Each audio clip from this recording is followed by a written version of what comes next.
What's he building in there? What the hell is he building in there? It had taken Enron 16 years to go from about 10 billion of assets to 65 billion of assets. It took them 24 days to go bankrupt. What the hell is he building in there? This company collapsed so quickly and so entirely. I mean, it was into bankruptcy within a matter of weeks. It just immediately had all the makings of a gigantic scandal. He's hiding something from the rest of us. The fatal flaw at Enron, if there is one, you say it was pride. But then it was arrogance, intolerance, greed. So many of them were blinded by the money, that they didn't see that they were sinking their own lifeboat. We have a right to know. It just got hungrier and hungrier.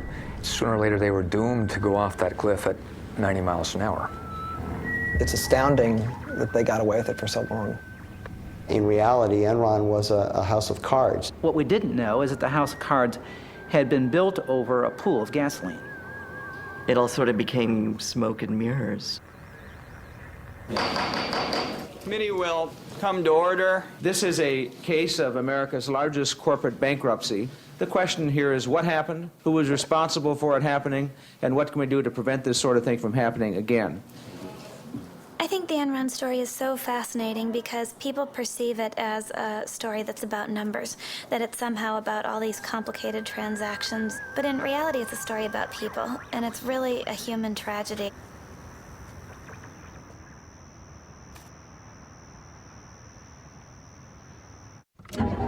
Mama may have, Papa may have, but God bless the child that's got his own, that's got his own. Yes, the strong gets more, while the weak ones fade. Empty pockets don't ever make the grade. Mama may have, Papa may have, but God bless the child that's got his own, that's got his own.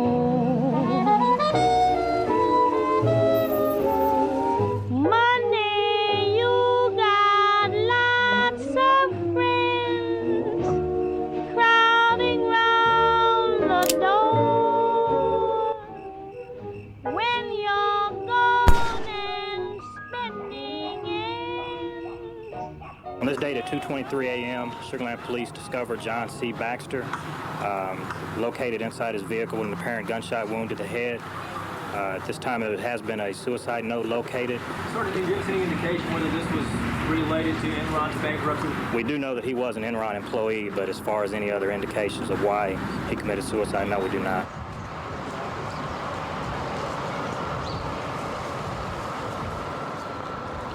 Mr. Skilling, let me touch on something that's sort of sad, and that's, of course, the suicide of Cliff Baxter. And you mentioned he was your best friend in your opening statement. Before he died, did you have many conversations with him? Yes. And were any of them relative to Enron? Yes. There's no one that knew Cliff toward the end that didn't realize that he was heartbroken by what had happened. And Cliff came over to my house, and he said, they're calling us child molesters. He says that will never wash off. But, Mr. Skilling, you don't believe that. I don't believe what? You don't believe that the press and everybody calling Cliff Baxter or yourself or anybody on the board of directors denigrating or tainting you, you don't think it's accurate, is what you're saying to us here today. I do not believe, I did not do anything wrong that was not in the interest, and all the time that I worked for Enron Corporation, that was in the interest of the shareholders of the company. Ultimately, who was responsible for the downfall of Enron? Only a few years ago, Enron was the nation's 7th largest corporation, valued at almost $70 billion. Pundits praised the company as a new business model. This trading floor was manned by America's best and brightest, charting the futures of energy and power. And high above each with a private staircase, Ken Lay and Jeff Skilling had built their own plush staterooms.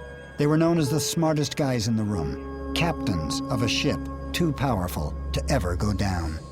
In the Titanic, the captain went down with the ship. In Enron, it looks to me like the captain first gave himself and some friends a bonus, then lowered himself and the top folks down in the lifeboat, and then hollered up and said, by the way, everything's going to be just fine. Like Skilling, Ken Lay said he hadn't done anything wrong. Word with you real quick with CNN. Really not this morning. Thank you. Beyond the financial issues, some suspected a political conspiracy. Enron had been the largest corporate contributor to the first presidential campaign of George W. Bush. This is not a political issue. It is a business issue. You know, Enron had made contributions to a lot of people around Washington, D.C. And if they came to this administration looking for help, they didn't find any. To say no help here is like I did not have political relations with that man, Mr. Lay. What about the fact that George W. Bush calls Ken Lay Kenny Boy? That's my nickname for my husband, which he overheard. So it wasn't original with the president? Certainly wasn't. According to published reports, your husband earned about $300 million in compensation and stocks from Enron over the last 4 years. What happened to all that money? It's gone. It's gone. There's nothing left. This is the shredded evidence that we got that came out of Enron. We very quickly determined that the insiders had sold off $1 billion of their stock in the preceding several months. Did you convert stock worth $66 million? I don't know, but I don't have the records with me. Would that be surprising to you to learn that you did that? No, that would not be surprising. Mr. Fasto got only $30 million in stock proceeds from Enron, but he took another $30 million out with his side deals.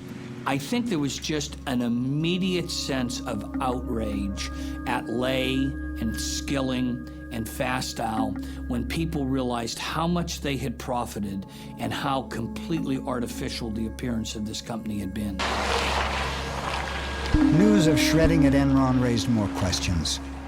What answers were lost in the torn documents? 20,000 employees had lost their jobs. $2 billion in pensions and retirement funds had disappeared. Was Enron the work of a few bad men or the dark shadow of the American dream?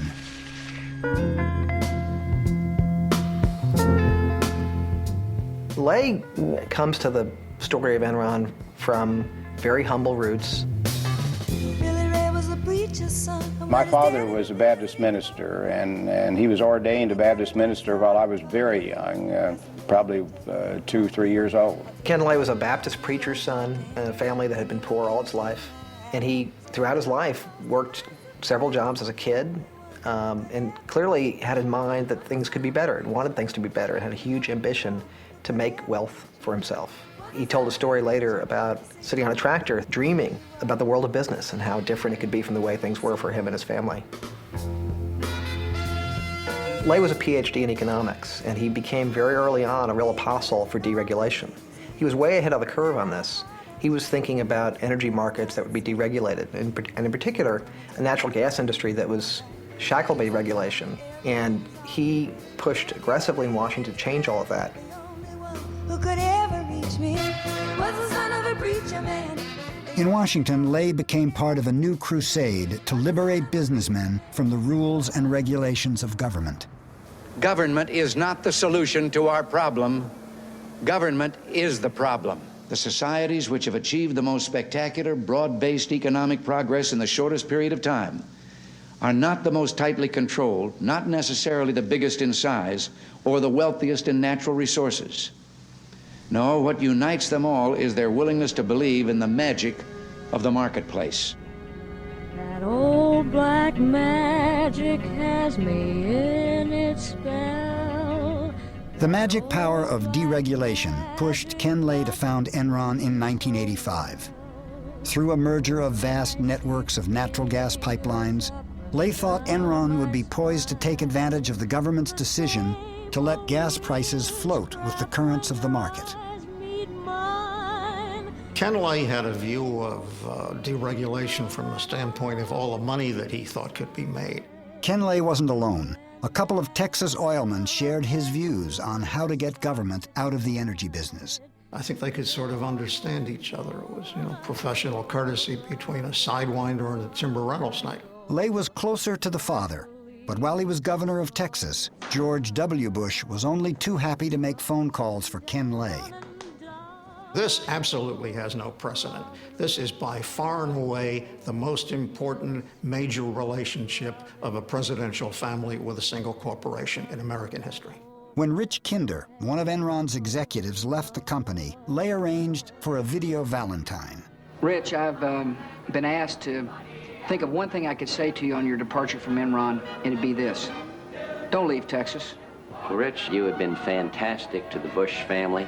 I don't think anybody did more than you did to support George. And of course, at this stage in my life, and Barbara's too, that's what really matters, your family and your friends. Early on, George Bush Sr. helped secure billions in government subsidies for Enron International. And he helped promote Lay as deregulation's ambassador at large. Enron is a company that deals with everyone with absolute integrity. We want people to leave a transaction with Enron thinking that they've been dealt with in the highest possible way as far as integrity and truthfulness. He always wrapped himself in the cloak of moral rectitude. But there was one episode early on that raised questions about whether he was actually walking the walk. This was the Enron oil scandal, also known as the Valhalla scandal.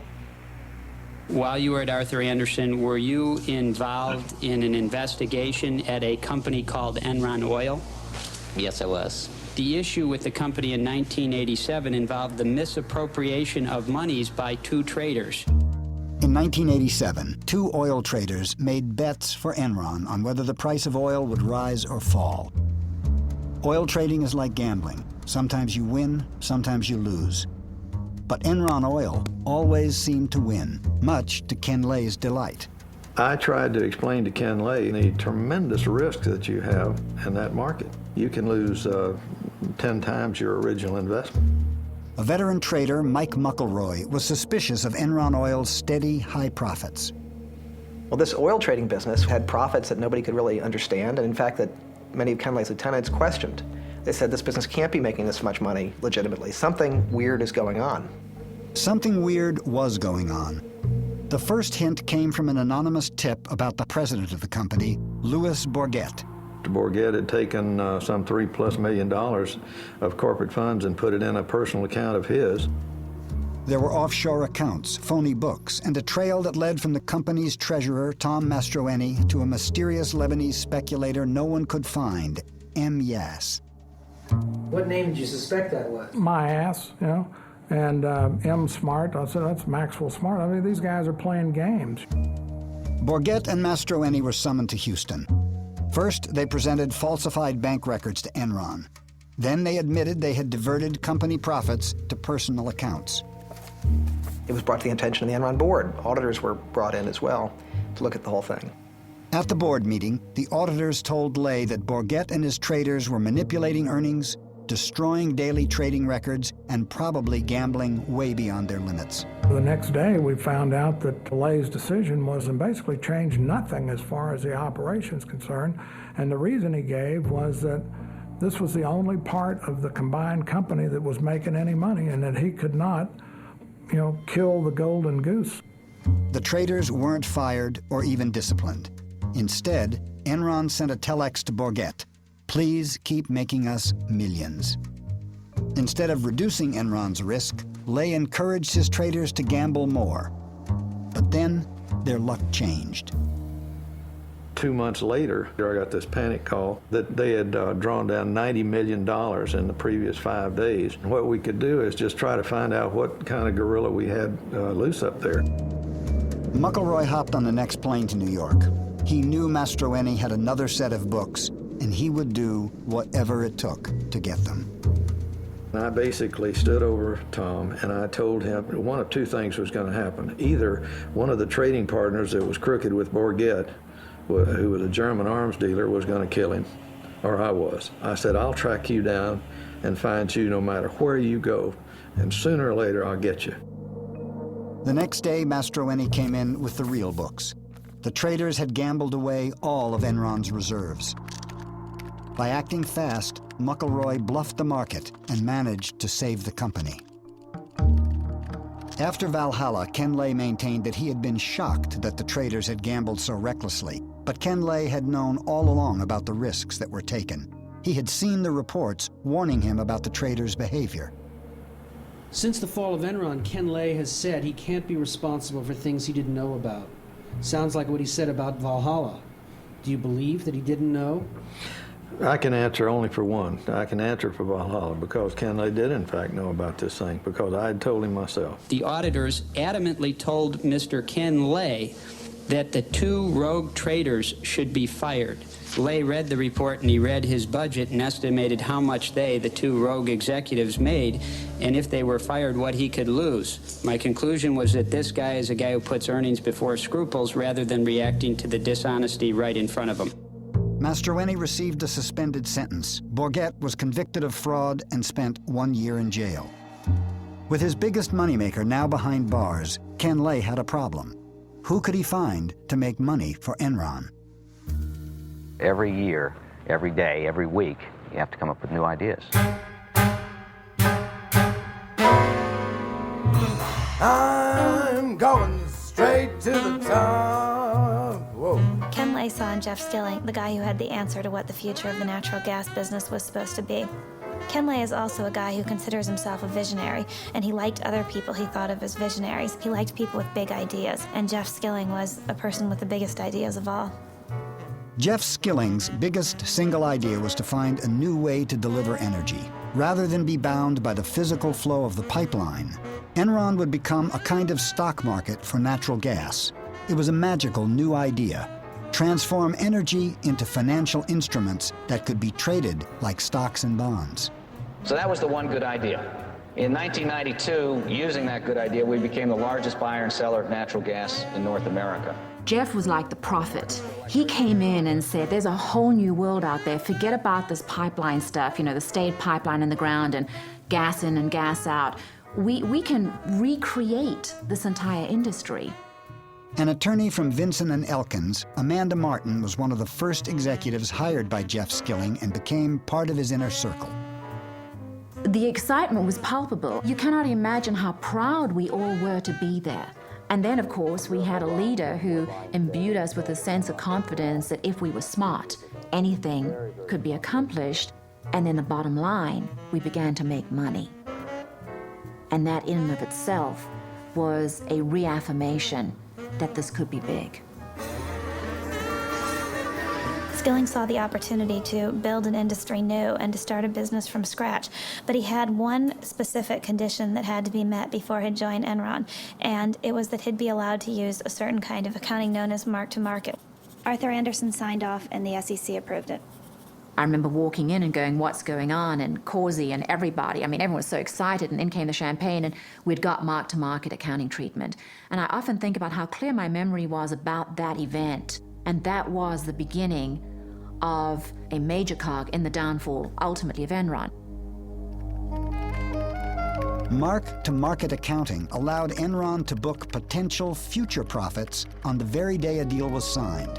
No matter how little cash actually came in the door, to the outside world, Enron's profits could be whatever Enron said they were. Very subjective. And very, it left it open to manipulation. And they were saying that we're going to sell power out of this power plant in 10 years for X dollars per kilowatt.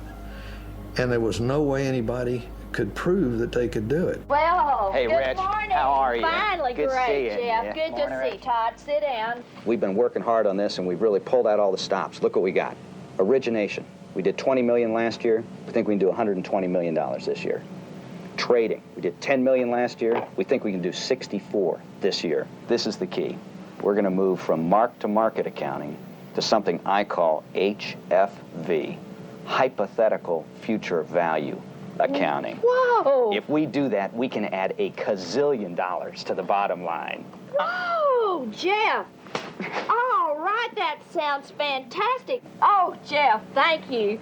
That's just superb performance. And you're going to go far, my boy. Probably president of the company one day. You think so? I think! He really believed that the idea was everything, and that when you came up with an idea, you should be able to book the profits from that idea right away. Because otherwise, some lesser man was taking the profits from the idea that some greater man had come up with in the past. When Jeff Skilling applied to Harvard Business School, the professor asked him if he was smart. He replied, "I'm fucking smart." One of his favorite books was The Selfish Gene, about the ways human nature is steered by greed and competition in the service of passing on our genes.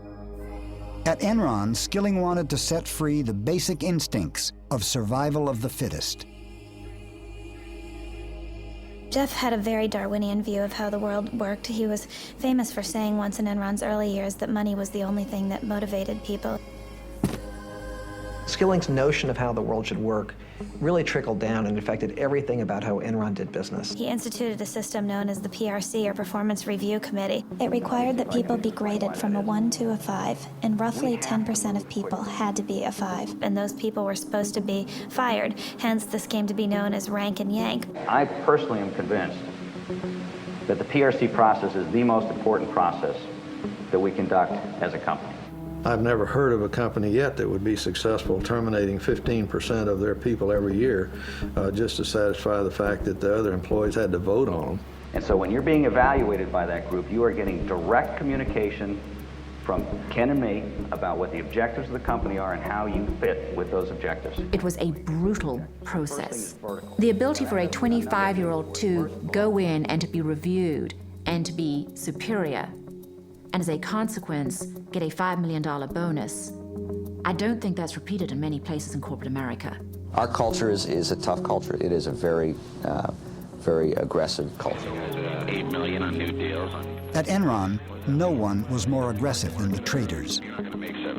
If I'm on the way to my boss's office to argue about my compensation, and if I step on somebody's throat on the way, that doubles it, well, I'll stomp on the guy's throat. You know, that's how people work. Is that your 4.5 mil? On the trading side, we got to be the biggest, baddest house in town. And by necessity, if you wanted to be in the market, you had to deal with Enron. Try to reconcile your big numbers here. Enron's traders were like the super powerful high school clique that even the principal doesn't dare to rein in. They had become the major engine of at least reported profits at the company. They took Jeff Skilling and Ken Lay's belief in free markets and turned it into an ideology. But they pitch it almost as a new economic religion. Enron Online will change the markets for many, many commodities. It is creating an open, transparent marketplace that replaces the dark, blind system that existed. It is real simple. You turn on your computer, and it's right there. That's our vision. We're trying to change the world.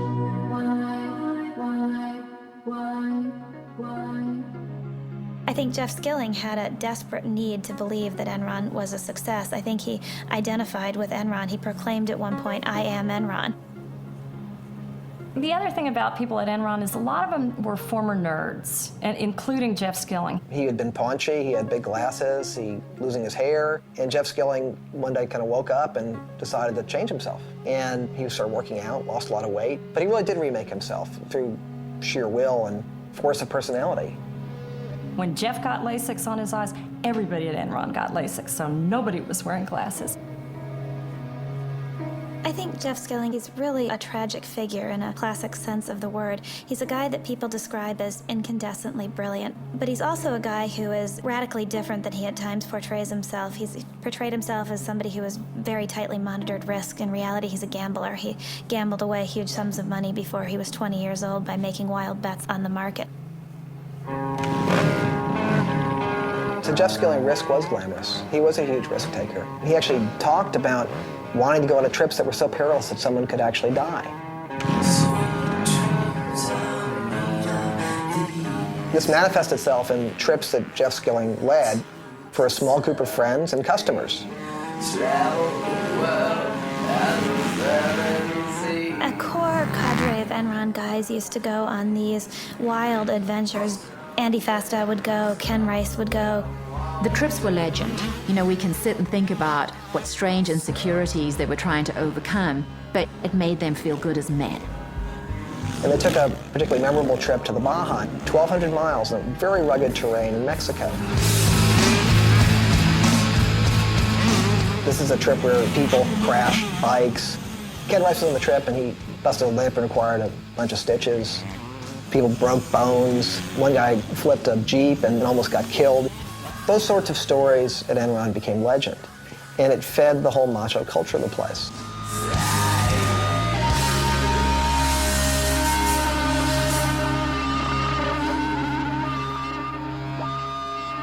Jeff Skilling had a way of describing people that he liked. He said, I like guys with spikes. He liked somebody with something extreme about them.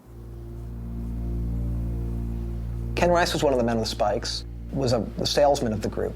Very amiable, fun, man's man, and was the guy out selling deals to energy companies. In the case of Cliff Baxter, the company's chief deal maker, he was extraordinarily talented at just doing a deal, but he was a manic depressive.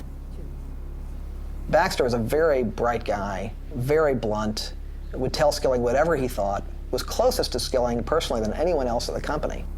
There was a guy named Lou Pye, who was a key Skilling lieutenant, helped build the trading business in the early years, went on to run Enron's doomed effort called Enron Energy Services. What was the job of EES as you ran it? It was to sell energy services to end users, industrial end users.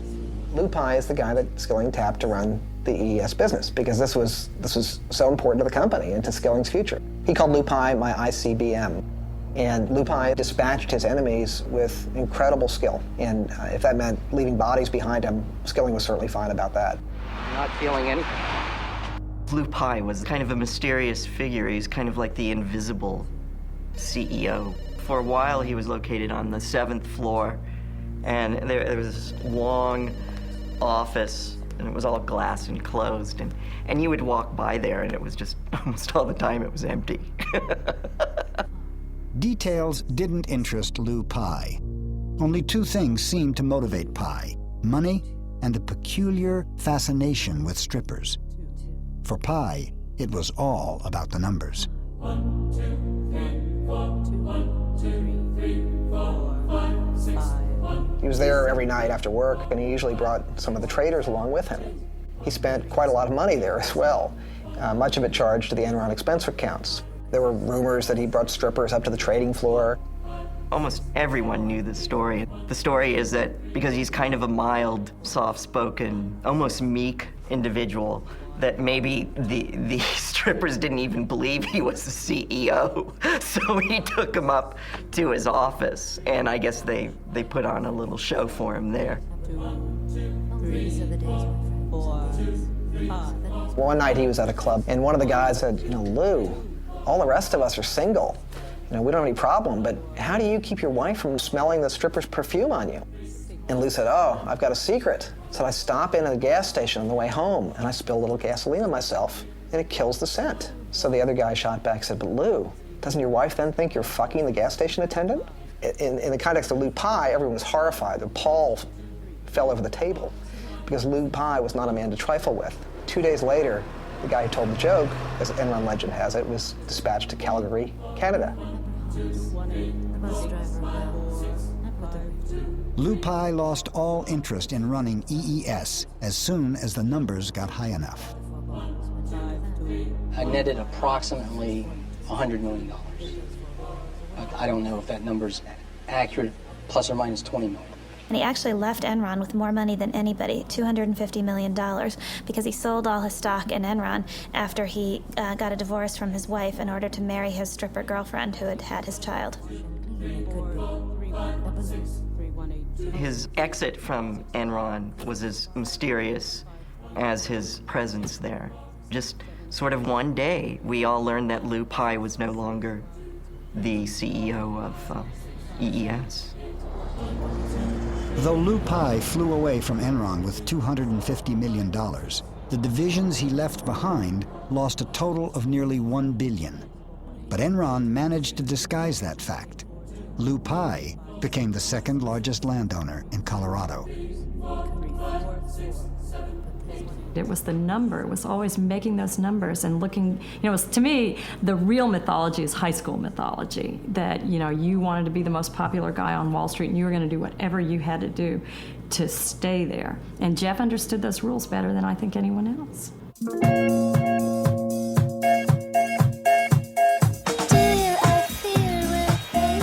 Americans are making a lot of money in stock. The stock market soared to near record highs yesterday. The stock market continued its bull run Thursday. The Dow rose at nearly 61 points. Even the person with very little disposable income all of a sudden began to play in the stock market because nobody could fail, because stock prices were just going up and up and up. Another day, another record. And the internet and technology stocks just going wild. Gained more than 100 points to close at 7,895.81, the highest finish ever.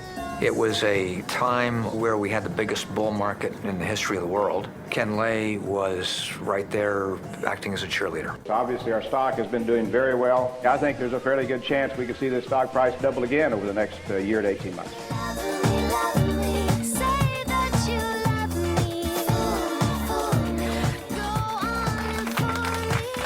Enron mounted a campaign to capture the hearts and minds of stock analysts. The natural gas stocks include Enron. We're never satisfied, and I don't want us to ever be satisfied with the stock price. It should always be higher. Enron posted a 30% jump in second quarter profits as web-based trading boosted its wholesale energy business. The game was played on Wall Street in such an established way throughout the 1990s. As long as a company met or exceeded the analysts' projections for quarterly earnings per share, the stock went higher. The game was called pump and dump. Top execs would push the stock price up and then cash in their multi-million-dollar options. People at Enron got paid in large part through stock. Everyone had a huge stake in seeing the stock price go up. And it was driven very clearly by the profits every single quarter. They're exceedingly conscious of that. Skilling was, and everyone else in the company was. They posted the stock price on the elevator. You were surrounded by the health of the company. What's the stock price doing? We were consumed by it. This company was fixated on its stock price and fixated on a massive public relations campaign to convince the investment community that they were new, different, innovative, almost heralding a new era of corporate enterprise. Come work for us. We encourage our people to do new things, try new things, experiment, step out. We begin by attracting the kind of people that are more comfortable in an environment of change. You know, when you work for Enron, you're going to see the newest thinking. You're going to see the newest markets opening up. Enron Online, a fabulous, fabulous story. Probably put on. They were so good at their acting that they convinced corporate America that they were smarter than anyone else. Alan, with our sincere thanks and admiration, we are pleased and indeed honored to award you the Enron Prize for Distinguished Public Service. Power business continues to grow at 25%. They continued to sell the company as being a very stable place where it could predictably increase profits 10 to 15% a year. In fact, to get to those numbers, Enron was doing all sorts of questionable things, taking enormous risks. We like risk because you make money by taking risk. Gotta take time to do new things. Can be tough, gotta move. Do what you wanna do. To tell you not to. By all accounts, Enron was soaring. No matter who you are, no matter who you be. But in reality, profits weren't going up. They were headed in the opposite direction. Enron had vast natural gas operations all over the world. They had cost billions to build, and most were performing terribly. But in other places in the world, in India, great quarter and great year in India. Phase 1 of Dabhol is in operation, generating power. Phase 2 is financed and is under construction. My experience indicated there were certain places that you assiduously stayed away from, and one of them, as an example, was India. They built this power plant in India. Nobody else would do that at the time. They were terrified of investing in India. Enron did it, and did it in a big way. But Enron had failed to see something basic. India couldn't afford to pay for the power Enron's plant produced. Now, Dabhol is a ruin. Though it lost $1 billion on the project, Enron paid out multi-million-dollar bonuses to executives based on imaginary profits that never arrived. Where was the real money going to come from? Of course, the pressure was enormous. You had to come up with the next idea that would break through. Failure was not an option. A flurry of buyouts in the corporate world, the biggest, Enron, announcing a buyout of Portland General. The merger with PGE put Enron in the electricity business, and Portland General's position on the West Coast gave Enron access to the newly deregulated market of California. The merger, we think, it uniquely positions us to ultimately become the largest marketer of electricity and natural gas at both the wholesale and retail level nationwide. What brought all this on was with deregulation. They said that we would not survive unless we joined forces. Enron, I'd never heard of them until they were going to buy us. They slid in here, and when they purchased PGE, all the PGE stock became Enron. Just went through, stamped every one of them. I looked around me, and all the guys that were buying all this Enron, they were doubling their money. And that whole time since then, I put the maximum I could into my 401 and savings. Portland General, again, good earnings and cash flow. It's what they call in Wall Street a trust me story. People that had been gas pipeline workers for decades kept all their money in the company because they thought it was as traditional and safe an investment as it had always been, and it wasn't anything close to that. Should we invest all of our 401k in Enron stock? Absolutely. Don't you guys agree?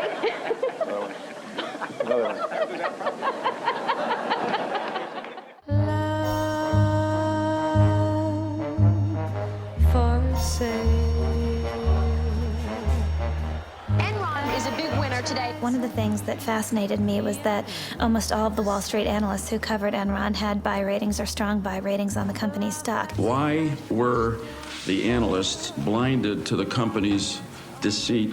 We relied on the information that was available at the time. I trusted the integrity of the company's certified financial statements and the representations of the company's management. And we've been absolutely upfront with the analysts. Jeff Skilling was the critical component in creating the Enron illusion.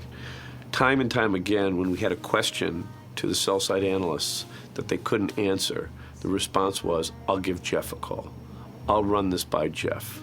By giving Jeff a call, the analysts weren't analyzing at all. They were willing to believe virtually anything Enron told them.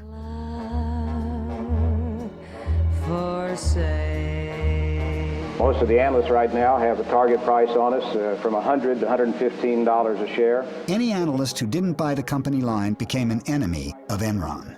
Enron's CFO, Andy Fastow, had his eye on John Olson, one of the only analysts skeptical of the Enron story. Enron loved to analyst strong buy recommendations. Merrill was informed by Fastow, either you get somebody who is on board with us and has a strong buy recommendation and loves us at the same time, or we don't do any business with you.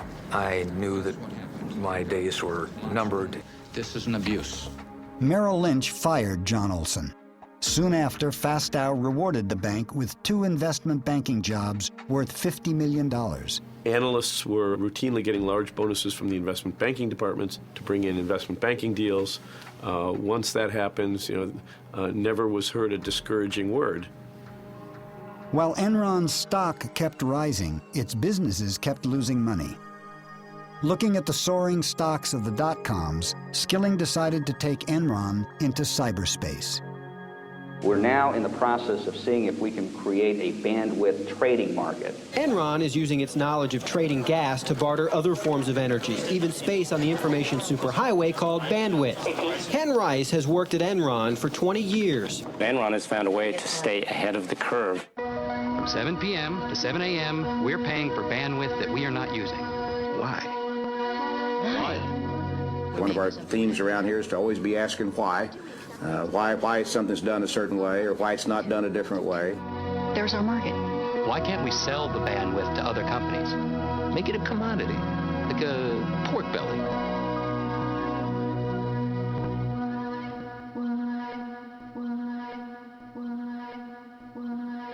Just last week, Enron captivated Wall Street with its bold move into broadband, teaming up with Blockbuster to deliver movies on demand. It was like being at a religious cult meeting. People started jumping up from their seats with their cell phones and their BlackBerries, running out to the halls to call their bosses. One analyst summed up his recommendation to investors in one word: wow. Enron's stock soared 34% in 2 days. And you can tell from the response in the stock market that They like the strategy. It makes sense. They announced that they had developed the technology. It would be in test markets by the end of the year. And the technology works. The quality is great, and the customers like it, so we've made a lot of progress.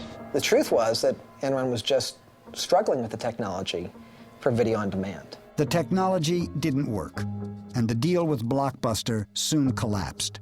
But with the magic of mark-to-market, Enron used future projections to book $53 million in earnings on a deal that didn't make a penny.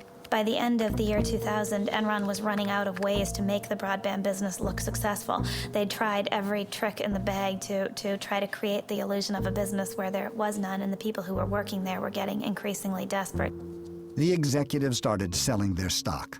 By Enron's collapse, Ken Rice had sold $53 million. Ken Lay had sold $300 million. Cliff Baxter, $35 million. Jeff Skilling, $200 million. As the fraud is perpetuated, all the various lies and artifices begin to convince the ringmaster, if you will, himself, that it's this own bizarre reality. That in fact the fraud is the reality. The perception is the reality. And as long as you can keep the perception going on, it really isn't a fraud. You spoke about bandwidth trading. What about weather options or futures? How is that market developing? Yeah, we have a market in weather. When Enron announced its latest plan to trade weather, people wondered whether it was good science or science fiction. Did the weather guys get punished here if the weather is wrong? I mean, they're predicting. Do you have any whip marks on your back there, Mike? Well, we've been fortunate. That's a good call. Jeff, as time went on, had a harder time admitting things were wrong. And I have to believe that, you know, when the lights went out at night, he knew what was coming.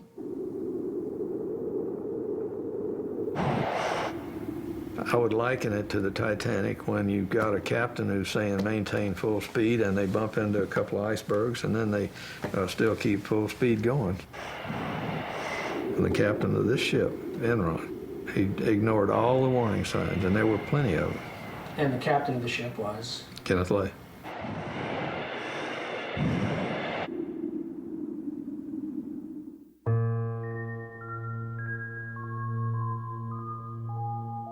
It was one of the bloodiest days in Wall Street history. Shares plummeted 31%. Tech stocks led Friday's fierce sell-off. This is really a great wake-up call. Millions of nervous investors following the huge drop on Friday. The Dow Jones... Enron was especially a big deal by the end of the year 2000 because by then most internet companies had already begun to fall and everybody on Wall Street was looking for the next big thing. And here you had Enron, which appeared to be this shining star of a new economy company. Its stock price went up 90% in the year 2000 and had gone up over 50% the year before that. It was an it stock on Wall Street, one of those companies that can seemingly do no wrong. We were the poster child for the new economy. We had this culture that had a lot of focus on reminding us how good we were. And as that culture emerged, then we get to Fortune magazine telling us we were the most innovative corporation in America. Then we really began to feel good about ourselves. Well, you all did it again. Enron was just recently chosen again for the 6th year in a row in the most admired company survey by Fortune magazine as the most innovative company in America. Well deserved, well deserved. The sales pitch still sounded good, but one investor saw something in Enron's numbers that the stock analysts had missed. By and large, the analysts admitted to us in person it's a black box. You have to take it on faith. Who knows where the earnings come from? They just pop out, and all we know is they're always good. And I kept pointing out, well, yeah, isn't that the whole point of if it's a black box and it's there to fool you, the numbers are always going to be good until they're not. I'm not a beat reporter, so I would have had no reason to look at Enron, but Jim Chanos mentioned to me that I should take a closer look at Enron's financial statements, and it wasn't clear from Enron's financial statements that there was fraud here, but what was clear is that something didn't add up. In March 2001, Bethany McLean, a reporter with Fortune magazine, first raised questions about Enron's financial condition. She asked a simple question in the article that no one could seem to answer. How exactly does Enron make its money? You got very upset at her, didn't you? I very specifically remember the telephone conversation that I had with the Fortune reporter. She called up and started asking some very, very specific questions about accounting treatment on things. I am not an accountant, and I could not answer them. He became really, really agitated. He said that people who raised questions like this were just trying to throw rocks at the company, and that I was not ethical because I hadn't done enough homework. And if I had done enough homework, I would understand how off-base my questions were. Mr. Skilling, it appears as if you were trying to bully someone who was asking very basic questions about Enron. I said to her, I have got 6 minutes left before I have to be in a meeting, and I can't get into the details, and I'm not an accountant. And she said, well, that's fine, we're going to do the article anyway. And I said, if you do that, I personally think that's unethical. And the next day, our chief financial officer and our chief accounting officer flew to New York at Enron's expense to sit down, not with the editors, but to sit down with the reporter on that story and help her understand the questions that she was asking.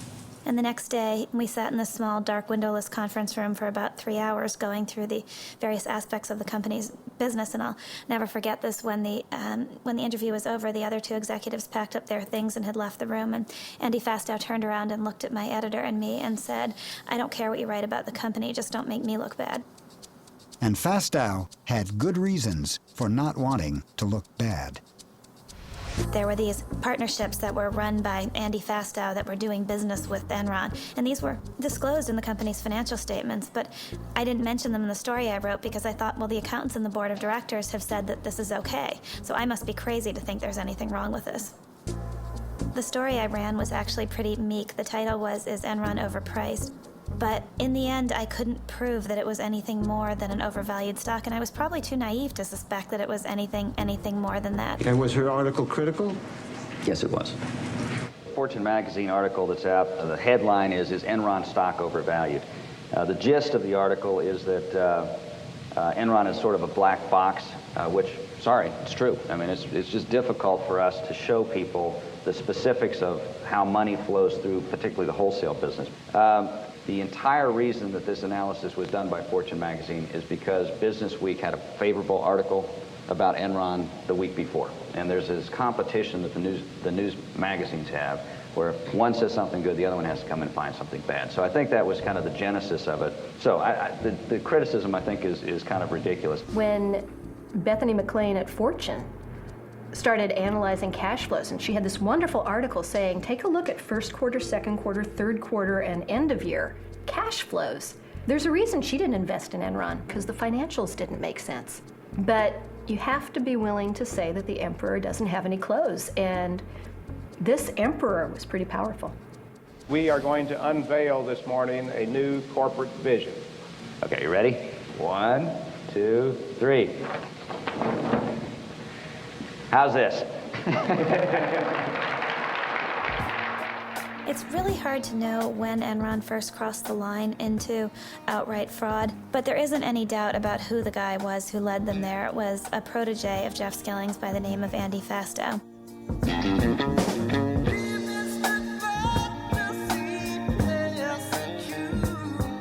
Andy Fastow was Enron's chief financial officer. His job was to cover up the fact that Enron was becoming a financial fantasy land. Enron essentially was losing money on a cash basis year after year, and yet it was reporting profits. So it was defying the laws of financial gravity, and the way it was doing it was with something called structured finance. And the maestro of all that at Enron was Andy Fastow. Andy was very young. He was hired by Jeff Skilling probably before he was even 30, and he idolized Jeff Skilling, and he certainly wanted to please the boss. To please the boss, Fastow had to figure out a way to keep the stock price up by hiding the fact that Enron was $30 billion in debt. People pressured by the need to keep the stock price up begin to cheat a little bit, but then the next quarter comes along and you have to cheat a little more to do the new cheating to make up for the old cheating. And before long, you've created a momentum that now you can't stop.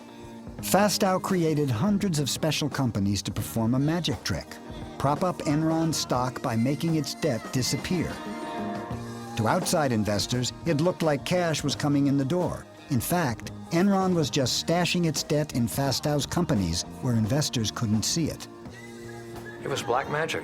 It really was. You were pulling some rabbits out of a hat.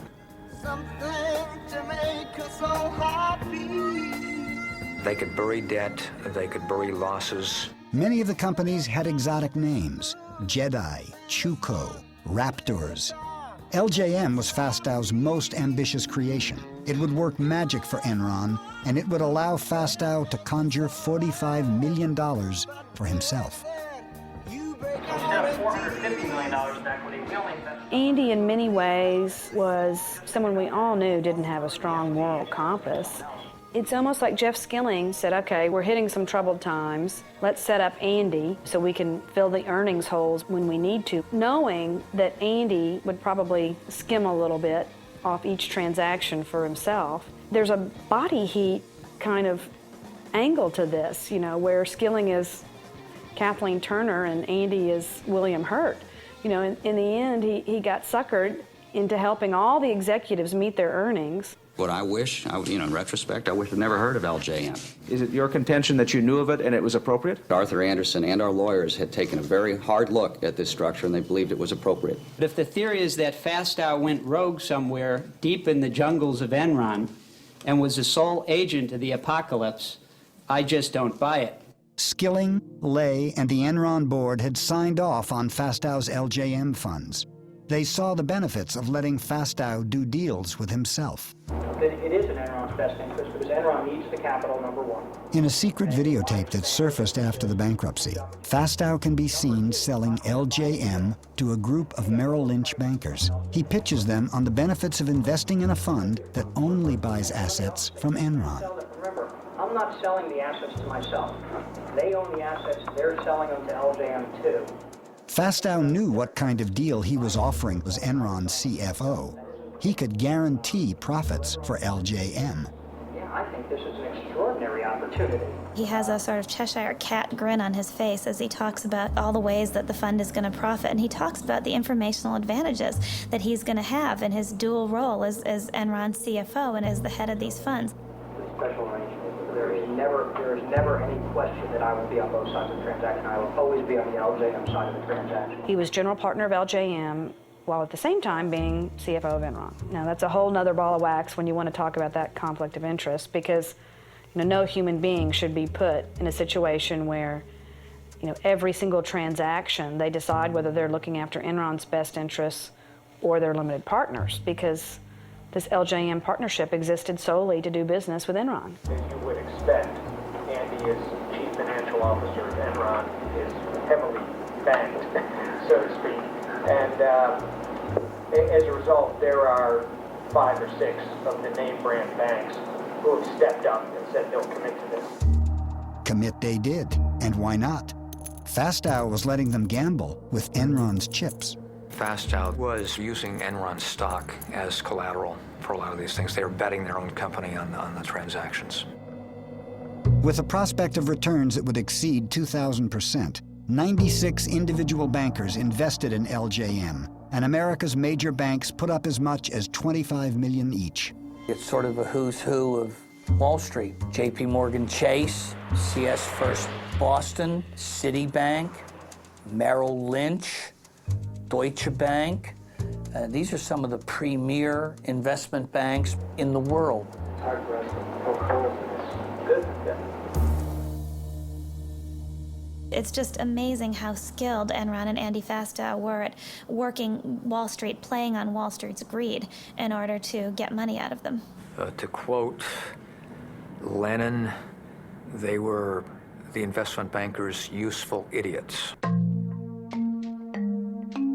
As disturbing as Enron's own misconduct is the growing evidence that leading U.S. financial institutions not only took part in Enron's deceptive practices, but at times designed, advanced, and profited from them. The Enron fraud is the story of synergistic corruption. There are supposed to be checks and balances in the system. The lawyers are supposed to say no. The accountants are supposed to say no. The bankers are supposed to say no, but no one who was supposed to say no said no. They all took their share of the money from the fraud and put it in their pockets. Enron paid its advisors well, In 2001, the accounting firm Arthur Andersen received $1 million a week. Enron's law firm, Vinson & Elkins, did nearly as well. Everyone had their hand out at the table. They were all being paid, and as long as Enron continued, they received their fees. They were a part of the process. So it's hard now to say, oh, we didn't know anything. Had we known then what we know now about Enron's practices, we would not have engaged in these transactions with Enron. The facts that we now have come to light about Enron, however, were not known at the time. I believe that the Citigroup professionals involved with these transactions acted in good faith. I'd like you here to look at one Citi email, Exhibit 333I. The email trail here is all too lurid. Oh, for instance, one email I remember where the banker writes, Enron loves these deals. They produce cash, but they don't have to show the debt on the balance sheet. Now, a high school student can figure out that the banks were all knowing participants in this wrongdoing. Merrill Lynch assisted Enron in cooking its books by pretending to purchase an existing Enron asset when it was really engaged in a loan. The accounting sham involved the sale of an interest in 3 Nigerian barges.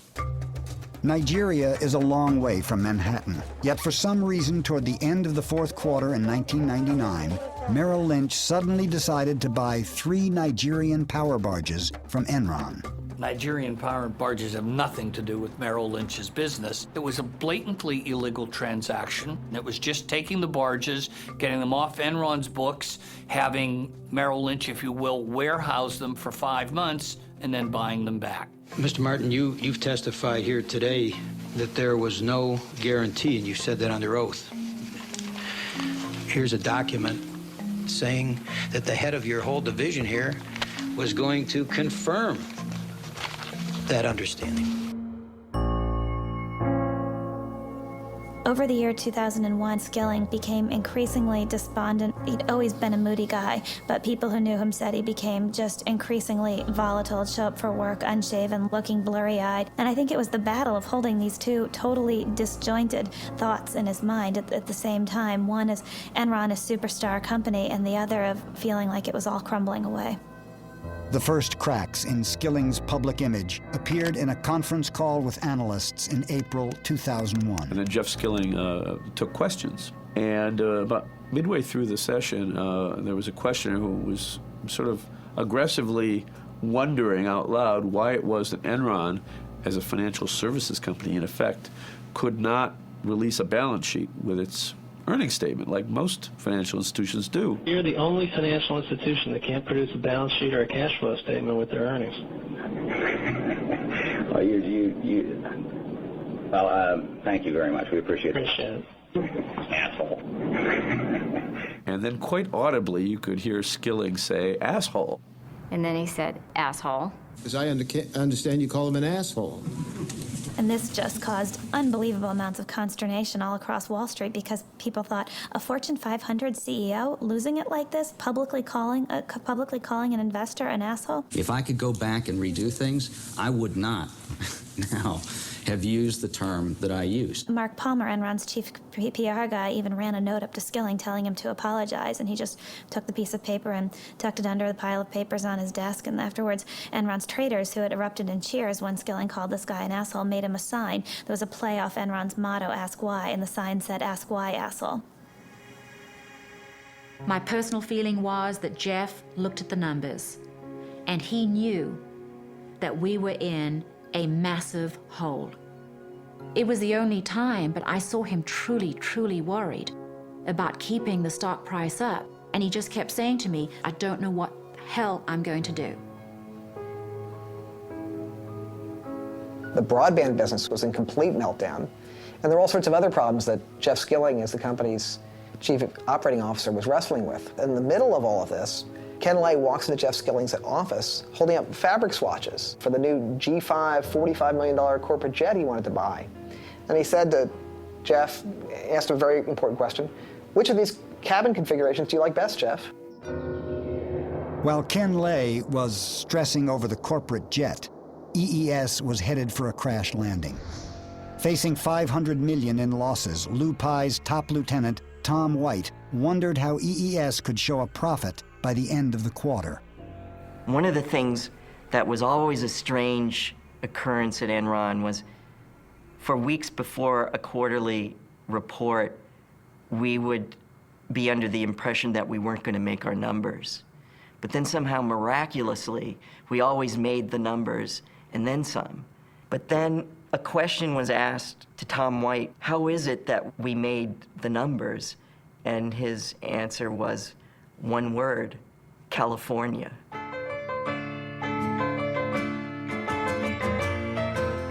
California, here we come. The first clues to Enron's new strategy hit California with a jolt.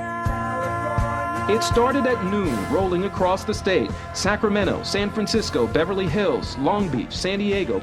26,000 miles of California power lines, enough to circle the earth.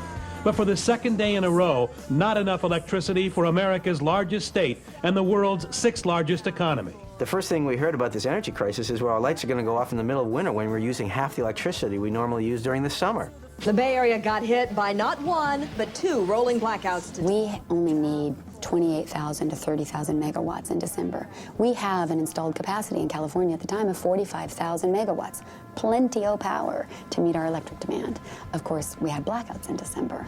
The people who control California's power grid say once again they're worried about having to black out the northern half of the state.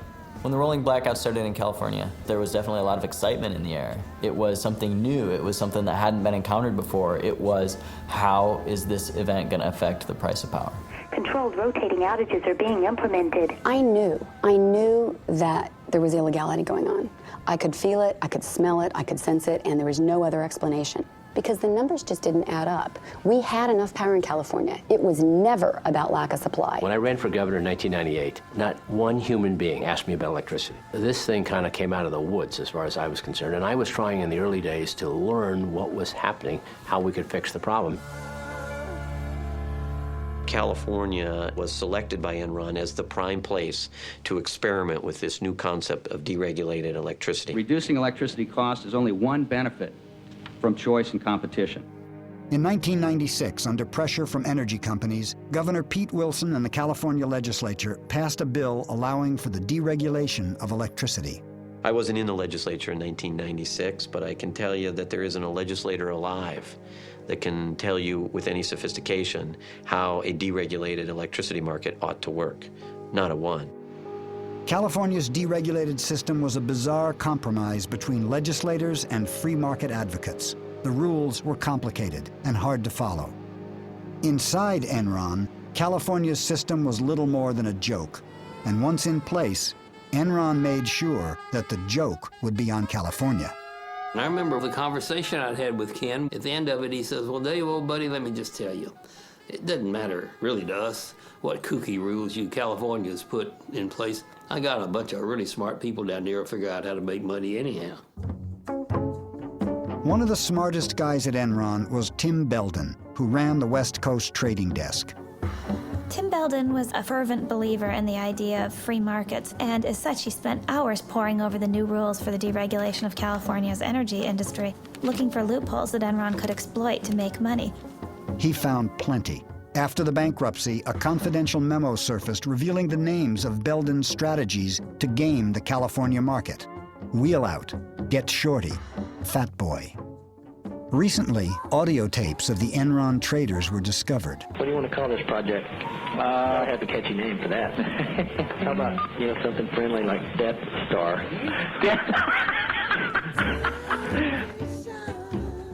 The tapes revealed Enron's contempt for any values except one, making money.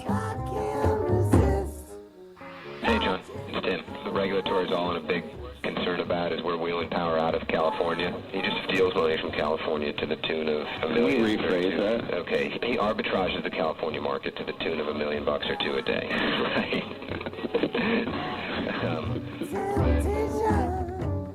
An arbitrage opportunity has been defined to me as any opportunity to make abnormal profit. So an abnormal profit would be returns above and beyond the norm. I was told that a good trader is a creative trader, and a creative trader is a trader that can find arbitrage opportunities. One of those opportunities was called Ricochet. I'll see you guys. I'm taking mine to the desert. In the midst of the energy shortages, Enron traders started to export power out of the state. When prices soared, they brought it back in. So we fucking export like a motherfucker. You're getting rich. Trying to. Traders would stay after a 12-hour shift and pore over maps of the Western energy grid. What are the permutations and combinations of ways to move power around the West? And I think that that's something that Enron knew better than any other energy marketer in the country, period. We know all of the California imports. We know all of the California load. We're getting pretty spoiled on with this money. You said you were getting a little scared. We're making a little too much, and I tend to agree with you. These are two traders, Traders. This is what they say. What we did was overbook the transmission line we had the rights on and said to California utilities, if you want to use the line, pay us. By the time they agreed to meet our price, rolling blackouts had already hit California, and the price for electricity went through the roof. Did you have any knowledge that this was happening? The only thing that I'm aware of, Senator, is there was a difference of opinion on the rules of the independent system operator. It was just set up. The rules weren't quite clear. We have traders here from Enron who were saying they did something wrong, but you don't see anything wrong. I have one last question, and then I am done. Traders soon discovered that by shutting down power plants, they could create artificial shortages that would push prices even higher. Hey, this is David up at Enron. There's not much demand for power at all, and if we shut it down, could you bring it back up in 3 or 4 hours? Oh, yeah. Why don't you just go ahead and shut her down then, if that's okay? Okay. When you see 2 or 3 energy companies with 30-35% of their entire capacity down for maintenance on a single day, and as a result, the price of electricity skyrocketing 300 or 400%, and then a week later someone else does it up in Northern California, you begin to believe something's not smelling right here. I want you guys to get a little creative, and come up with a reason to go down. Like a forced outage type thing. Right. Those guys, at the flip of a switch, could just yank the California economy on its leash whenever they wanted to, and they did it, and they did it, and they did it, and they made so much money. The heart of it is that an industry that went for 100 years, from the days of Edison, built the best electrical system in the world, sold the power at reasonable prices to consumers, and was very reliable, was all of a sudden turned into a casino. These strategies made some money for Enron, but the real money was made by betting that the price of energy would go up. It did, and the West Coast traders made nearly $2 billion for Enron. There's nothing wrong with the capitalism. There's nothing wrong with the free enterprise. You can't treat electricity like you treat oranges. It's the lifeblood of the society. It can't be stored. You can't turn these people loose and let them just have a, quote, free market, because a free market is goddamn expensive to customers. There would be ample supply available at the right fucking price. Oh, sure there would. It wasn't just Enron. Every company traded according to the rules that California put up there. And we're the future of Enron. And we're fucking making $500 million for Enron. Can you believe that? Yeah. We'll definitely retire by we're 30. We're talking about a commodity that normally trades in the $35 to $45 range. High prices are when it gets in the 50s or $1,000. Prices aren't going to stay at $1,000 forever. It weeds out the weak people in the market. Get rid of them, and you know what? The people who are strong stick around. The Enron traders never seem to step back and say, wait, is what we're doing ethical? Is it in our best long-term interests? Does it help us if we totally rape California? Does that advance our goals of nationwide deregulation? Instead, they sought out every loophole they could in order to profit from California's misery. Temperatures in California are hitting higher than 100 degrees, fueling wildfires and fears that California's strained power grid could once again near collapse. What's happening? There's a fire under the core line. It's been derated from 45 to 2100. Burn, baby, burn. That's a beautiful thing. I was never comfortable on the trading floor at Enron. And if I had questions, I didn't ask them because I didn't want to know the answer. I didn't want confirmed what what I suspected might be true. That what I was doing was, in fact, unseemly, or was at least unethical, if not worse. Why did the traders do what they did? Was it their multi-million-dollar bonuses? Or had Enron found a way to exploit the darker side of human behavior? In the early 60s, Stanley Milgram tried to figure out what characteristics there were of evil people. Was there an evil strain, or could normal people do really bad things? And so he set up this experiment. In the experiment, he had an actor playing an experimental subject and a real experimental subject. You want to step right in here, learner, and have a seat there? They went into this room, and he had an experimenter say, we're going to see if mild electric shocks will help people memorize lists. Incorrect. You'll now get a shock of 75 volts. Oh. Soft hair. He kind of did some yelling in there. The Milgram experiment has a lot to say about Enron, because I think people lost their sense of morality. Like Milgram, once you accepted the idea that behaving inhumanely was okay, you could do anything. And the shocks increased with the number of mistakes that they made. I can't stand the pain. Let me out of You can't stand it. I'm not going to kill that man today. The subject, the real subject, is begging the scientist-looking person to stop too, and the scientist only says, the experiment requires that you continue. Please continue. Go on, please. You accept all the responsibility? The responsibility is mine, correct. Please go on. In a way, Skilling was almost like the guy telling those people below him that it was okay to up the power. 420 volts. California's electric utilities may have to pull the plug on millions of customers. It's the fucking coolest thing I've done in a long time. Yeah, holy fuck, yeah. You gotta love the West. Oh. 435 volts. During the height of Wednesday's blackout, fire crews had to free people trapped in elevators. Oh, what money you guys stole from those poor grandmothers of California? Yeah, Grandma Millie, man. But she's the one who couldn't figure out how to fucking vote on the butterfly ballot. Now she wants her fucking money back for all the power you charged right up her ass. 450 volts. Yeah, they're out there having fun in the warm California sun. We must continue. Go on, please. You're going to keep giving them, what, 450 volts every shot now? That's correct. Continue. It's kind of hard to say, well, we should be, we shouldn't do this even though it's allowed because, that's what we do. Right. So the best that could happen is fucking an earthquake, let that thing float out to the Pacific and put them fucking candles. 450 volts. Milgram's discovery was disturbing. 50% of the subjects were willing to shock to the death, so long as the commands came from a seemingly legitimate source. Yeah, they're out there having fun in the warm California sun. Tonight I'm declaring a state of emergency in California to give the state the authority and the resources to keep the lights on in California. The governor, who's been basically capitulating to the demands of the energy companies and the utility companies, needs to put his foot down. We wanted the governor to send in the state police or the National Guard to seize control of the power plants and put them back online. And I thought we didn't have to take over every plant. We really only had to take over one, because then they would know he meant it. I'm going to get the $9 billion back that Enron, Dynergy, and Reliant stole from us and get it back to you. Despite what the people in California think, Enron's making money despite California, not because of California.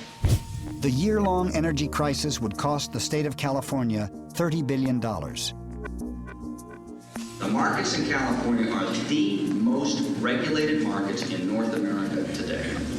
And that's what's causing the problem. California is never deregulated. Enron buy stock today. Thank you very much. We are doing the right thing. You're the good guys. We are the good guys. We are on the side of angels. Oh, I can't help myself. You know what the difference is between the state of California and the Titanic? And this is being webcast. I know I'm going to regret this. At least when the Titanic went down, the lights were on.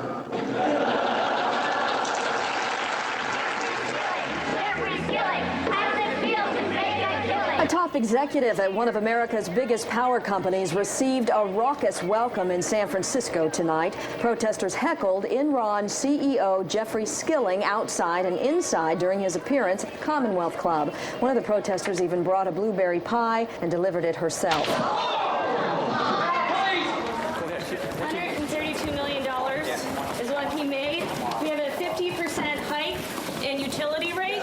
consumers in California are angry, and they should be. And if we had anything to do with this, then we are the stupidest people in the world. I work for an organization. Every day people call saying they can't pay their electricity bill. Millions of dollars off of California. When the tidal wave of public anger started to grow, Ken Lay flew out here and convened a meeting of friends, and I guess he had a little more foresight than we did. He invited Arnold Schwarzenegger, brought them together at the Peninsula Hotel, and had a lunch meeting. The notes from that meeting really still have never surfaced, but we know that Ken Lay's pitch was, we've got to stay the course with deregulation, and the market will correct itself and everything will turn out fine. Now, at the time, we didn't understand really why he was so concerned, but now we do. The fact is that Ken Lay was out here because he understood that Enron itself was a house of cards, and if deregulation were to collapse, that Enron itself would collapse. But Ken Lay had a trump card. In the midst of the energy crisis, his friend George W. Bush became president. I, George Walker Bush, do solemnly swear. I, George Walker Bush, do solemnly swear. Ken Lay's going to be Secretary of Energy? Get out of here. No. How great would that be for all the players in the market? It'd be great. I'd love to see Ken Lay be Secretary of Energy. Ken Lay did have easy access to the Bush administration. On April 17th, he met with Vice President Dick Cheney and strongly argued against the imposition of federal price caps in California.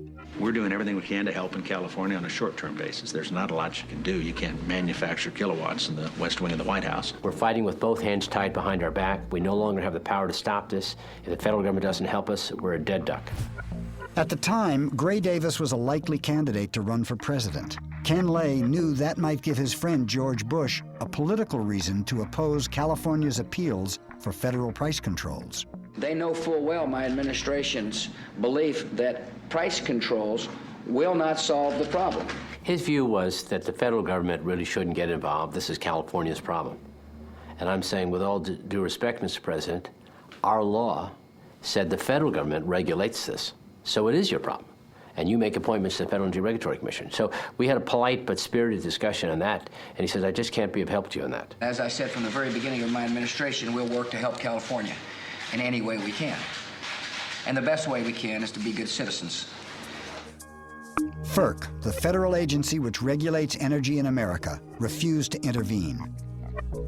What was FERC doing, and why was it not taking action? The chairman of FERC was Pat Wood, the man Ken Lay had personally recommended for the job. It was easy for FERC to do Enron's bidding because all they had to do was do nothing, which they did very well. Federal regulators are being pressured to act by the now Democratic-controlled Senate, where hearings... A Democratic Senate forced FERC to impose regional price caps. That ended the energy crisis, but not the political one. Did Ken Lay and George Bush have a political agenda to blame the energy crisis on Gray Davis? Hello? It's one of those only in California stories. The state's unpopular governor, Gray Davis, beset by an ailing economy and a $38 billion budget deficit, faces possible recall. And rumored as a possible replacement for Davis, movie star Arnold Schwarzenegger.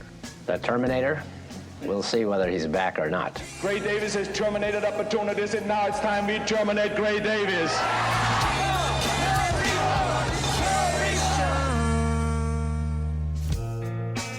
Could I predict a phony energy crisis as a result of deregulation? Yes. Could I predict that Arnold Schwarzenegger would be our governor as a result of deregulation? Never would have come up with that. That's like a bad science fiction movie. Apparently we have all been wrong. It is pronounced California. Ladies and gentlemen, the governor of the great state of California, Arnold Schwarzenegger.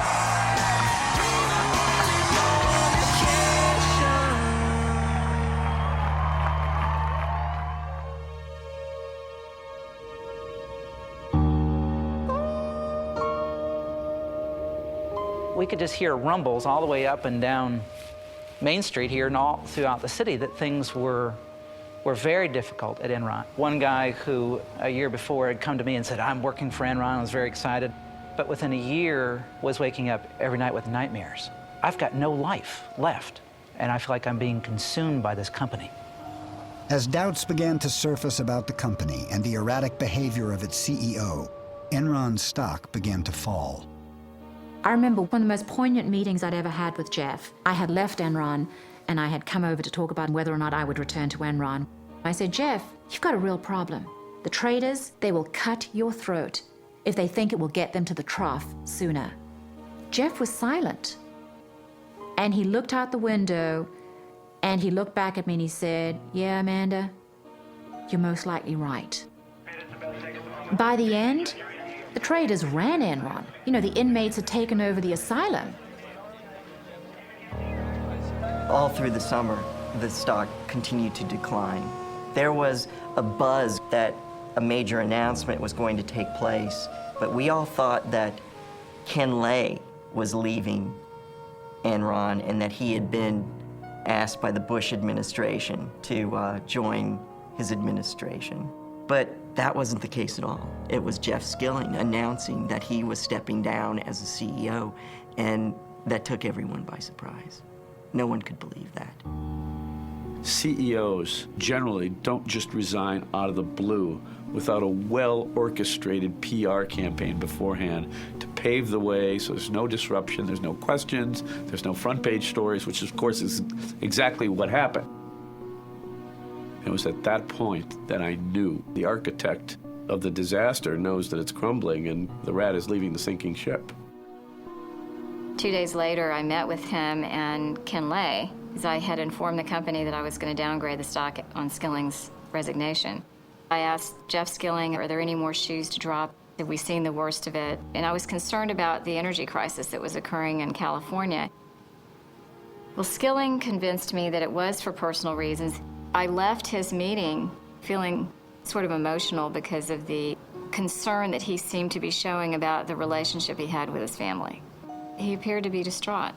And I remember saying to an investor, if he's not telling the truth, then it's a good thing he quit his day job because he needs to go to Hollywood. I left Enron on August 14, 2001 for personal reasons. Mr. Skilling, a massive earthquake struck Enron right after your departure. And people in far inferior positions to you could see cracks in the walls, feel the tremors, feel the windows rattling. And you want us to believe that you sat there in your office and had no clue that this place was about to collapse.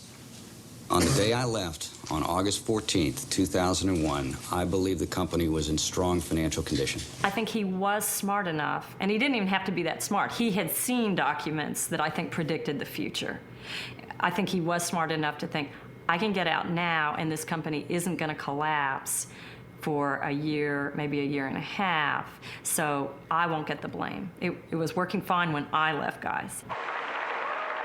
After Skilling resigned, Enron's chairman, Ken Lay, took over as CEO.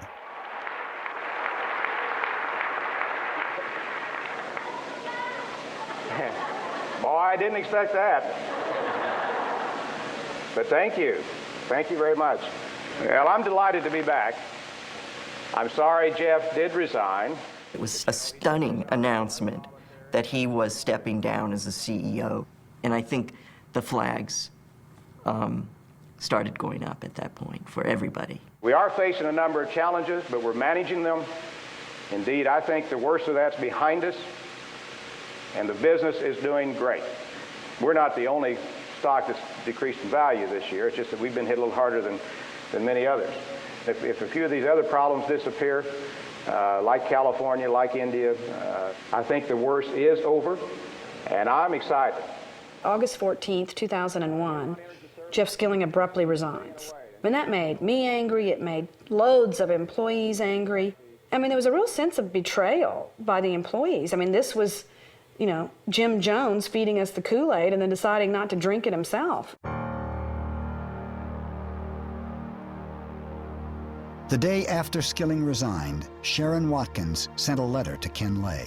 We will begin with Ms. Watkins. I am Sharon Watkins. Would you identify your counsel for the committee? Yes, my counsel is Mr. Philip Hilder.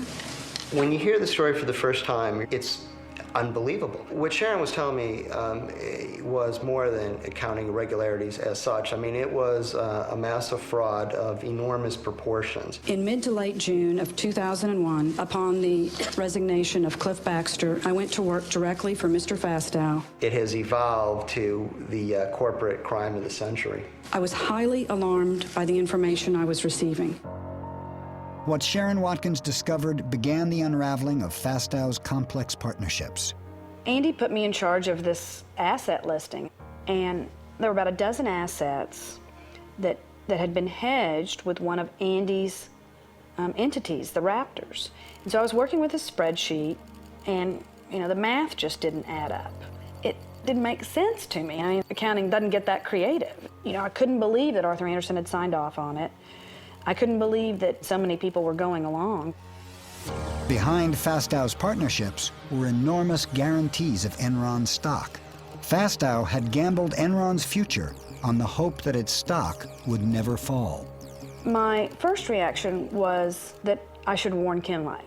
The day after Skilling left, I sent this one-page anonymous letter. But within a week, I was meeting with Kinley. I'd identified myself in the hopes of really making my point that Enron needed to address this situation. I mean, companies rarely get away with cooking the books, but when they do survive, it's when they come clean, not when they're exposed from the outside. Ms. Watkins, I went Ms. Watkins did not talk to me, Senator. Well, Ms. Watkins said Clifford Baxter told her that he met with you repeatedly to express his concern. Cliff and Andy they didn't like each other. They had a very strained personal relationship, and Cliff's issue had nothing to do with the appropriateness or inappropriateness of the transaction. I'd mentioned Cliff Baxter in these memos. And I remember I made the comment to him, well, you're one of the good guys. You were one of the people fighting against this, and it'll be all right. And he said, oh, I don't think it's going to be all right for any of us involved in this. When I started working on the book with Sharon, I was interested in writing about a whistleblower. People don't really appreciate what she did and the bravery that it took in that company. Andy Fastow would not have put his hands in the Enron candy jar without an explicit or implicit approval to do so by Mr. Skilling. I can't for the life of me see what basis she would have for suggesting that I would know some of that. I mean, how would she know that? And I don't see that it's at all inconsistent that there would be some things I don't know if some people purposely kept me from knowing some things. I felt like I was one lone voice within Enron saying, look, we've committed horrible fraud. And of course, all hell broke loose. Within 6 short weeks, Enron was spinning out of control. Probably in more normal circumstances, I would have had a few more words to say about September the 11th. Just like America's under attack by terrorism, I think we're under attack. And of course, now we've got the SEC inquiry, informal inquiry. The SEC launched an investigation when the Wall Street Journal published articles revealing Fastow's murky deals. Enron announced massive financial restatements. Investors began to worry that billions in mark-to-market profits were really losses. As you can, of course, see, the underlying fundamentals of our businesses are very strong. Indeed, the strongest they've ever been. But regrettably, that's not what Wall Street is focusing on, and I doubt that's what you're focusing on. This inquiry will take a lot of time on the part of our accountants and lawyers and others, but it will finally put these issues to rest. At the very moment Ken Lay was talking to employees, only a few blocks away, Enron's accounting firm, Arthur Andersen, had begun destroying its Enron files. On October 23rd, Andersen shredded more than 1 ton of paper. Despite the rumors, despite the speculation, the company is doing well, both financially and operationally. He was making all kinds of statements, reassuring employees, and not just employees, reassuring investors. We have no accounting irregularities. The company's in the best shape it's ever been in. Now, from the standpoint of Enron stock, we're going to bring it back. We're going to bring it back. All right, we're down to questions. And I've got a few up here. I would like to know if you are on crack. If so, that would explain a lot. If not, you may want to start because it's going to be a long time before we trust you again. It certainly wasn't clear to anyone at Enron, much less anyone outside of Enron. It wasn't really clear what was going on or what was going to happen. I know this is there's a lot of speculation about Andy's involvement. I and the board are also sure that Andy has operated in the most ethical and appropriate manner possible. The next day, Andy Fastow was fired when the Enron board discovered that he had made more than $45 million from his LJN partnerships. Question, Mr. Fastow, is how could you believe that your actions were in any way consistent with your fiduciary duties to Enron and its shareholders, or with common sense notions of corporate ethics and propriety? How do you answer, sir? Mr. Chairman, on the advice of my counsel, I respectfully decline to answer the questions based on the protection afforded me under the United States Constitution. Andy, in many ways, I think he was set up as the fall guy. All of the Enron executives were saying, there's your man, Andy Fastow, he's the crook. You know, he's the one that stole from Enron, stole from LJM, he's the one that cooked the books, go after him. I've thought about this and thought about this, and it couldn't have just been a few executives at Enron that made this happen. If you think of the banks involved, Chase, Morgan, Citibank, the billions in loans, Arthur Anderson. What about Vincent and Elkins, the lawyers that represented us? There had to have been complicity across the board because it was all too easy. All too easy. The Enron collapse was an enormous tragedy. This is a company that had over 30,000 employees, and clearly in a company that size, you have a lot of senior officers that have a lot of authority in which you place enormous trust. Clearly in this case, there was at least one, Andy Fastow, that betrayed that trust. To the extent that I did not know what he was doing, that he obviously didn't share with me what he was doing, then indeed I cannot take responsibility for what he did. I never heard him say I take responsibility for a thing. Sounded to me like the wonderful movie Chicago. I was reminded of the puppet strings and the dancers and the tap dancing and pointing at the gun. I mean, everybody's in step but Johnny. I continue to grieve, as does my family, over the loss of the company. Linda and I saw our net worth reduced from several $100 million down to something less than $20 million on a net worth basis. And of course, as you said, about $1 million or less in liquidity. I don't know whether I'd be rather be shot as a crook or as an idiot. I believe the only venue for me is the ride of broken dreams. Oh, you mean the Enron ride? Let's go. Enron hit the national psyche. It hit it as sort of the time-tested lesson, and that is if it looks too good to be true, sometimes it is. We're all gonna be rich! We broke even!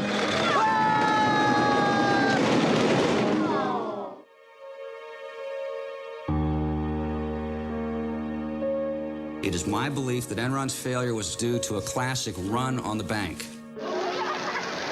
Don't look now, but there's something funny going on over there at the bank, George. I've never really seen one, but that's got all the earmarks of being a run.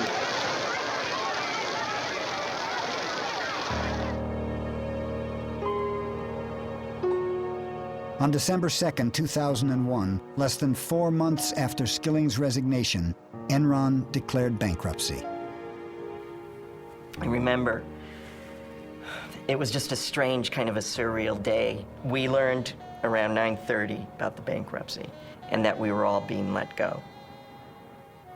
We all felt like we were on the Titanic and the last lifeboats had long gone and we were just now on the sinking ship. We had 30 minutes to leave the building, and at that point, it was no longer like being on the Titanic. It was kind of like being on the Lusitania. The torpedo had hit, and there's 20 minutes to get out. There was a lot of disbelief. Very few of the rank and file people ever dreamed that Enron would actually go bankrupt.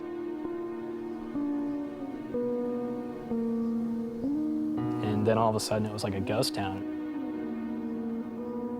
I can remember going into the old building on certain floors late in the afternoon or evening, and it was scary. There'd be like papers blowing around and nobody there, and it was very eerie.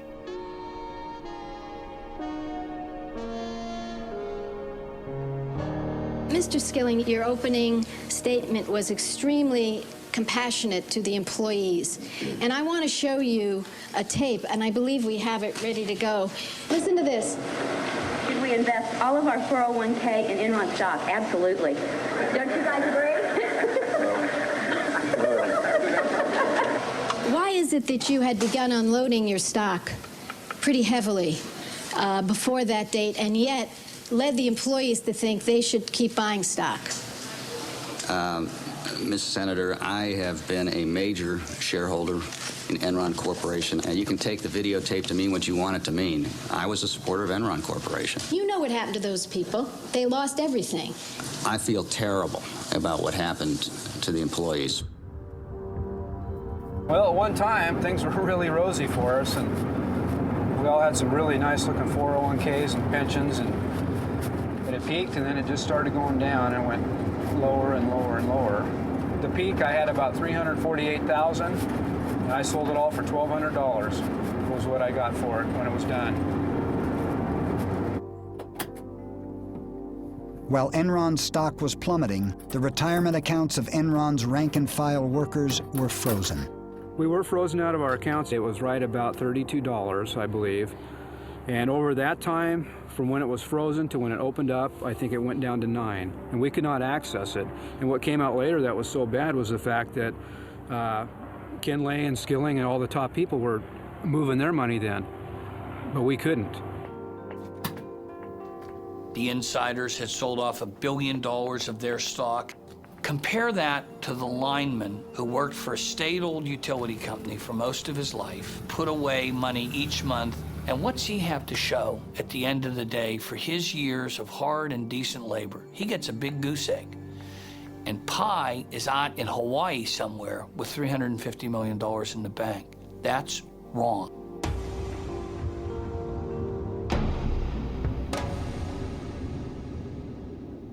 There's still, to this city, a layer of anger and upset. I am still doing counseling 3 years later with some families. With some of those who are most reflective, it's gone to a deeper layer. And they are looking at the corporate culture itself in this country. You know, you can gain the whole world, and all the trinkets and all the trophies of the world, the corner office, and all the perks.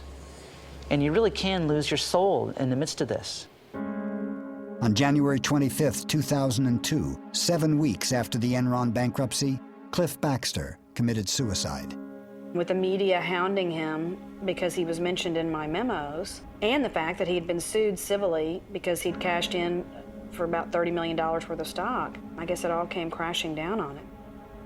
I think Cliff's suicide note tells it all. You know, where there was once great pride, now there is none. It's very hard for me to talk about Cliff. We were very close for many years. And he was a wonderful, wonderful man. But a lot of who Cliff was tied up in how he had succeeded at Enron.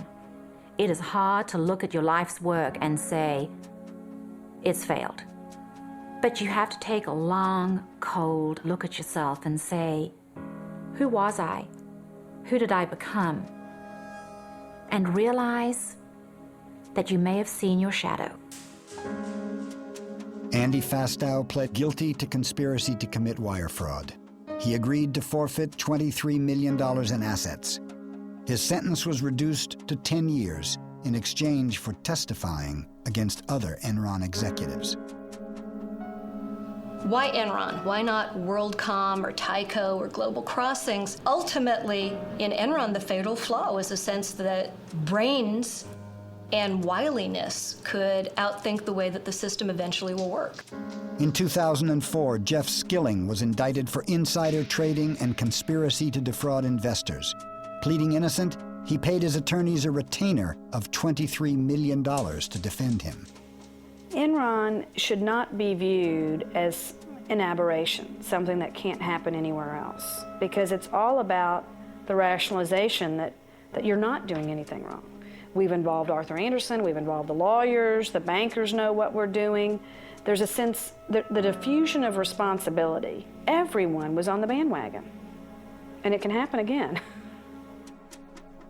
Enron's accounting firm, Arthur Andersen, was convicted of obstructing justice. With its reputation for honesty destroyed, America's oldest accounting firm fell along with Enron, and 29,000 people lost their jobs. Enron shareholders are suing Enron and its banks for $20 billion. Ken Lay was also indicted for conspiracy to commit fraud. His attorney maintains that no one has been hurt more by the Enron bankruptcy than Ken Lay. With today's arrest of Ken Lay, the top echelon at Enron has now been called to account for their crimes. Mr. Lay, you have anything to say, sir? A little later, Dale.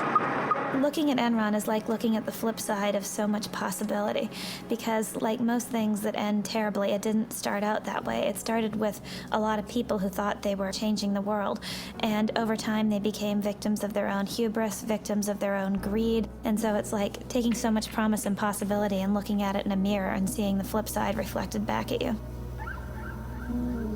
I think the larger lesson was what Enron asked of its employees, which was ask why.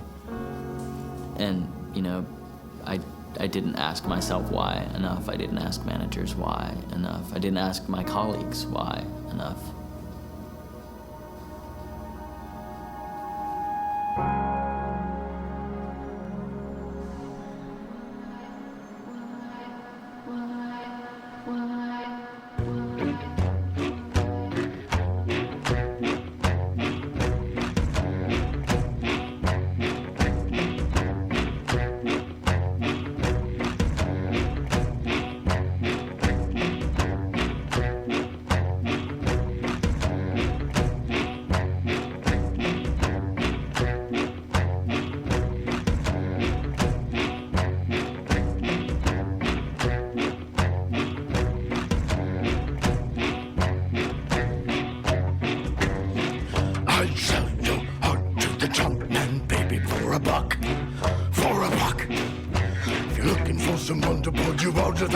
You're out of luck. You're out of luck. Ship is sinking. The ship is sinking. The ship is sinking. There's a leak in the boiler room. The poor, the lame, the blind. Who were the ones that we kept in charge? Killers, thieves, and warriors. God's away, God's away, God's away on business. Business. Digging up the tape with the shovel and the pick. It's a job. It's a job. Bloody mood rising with the plague and the fun. Doing the mob. Doing the mob. It's all over. It's all over. It's all over. And there's a leak in the boiler room.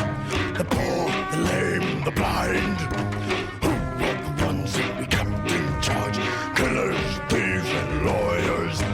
God's away, God's away, God's away on business, business.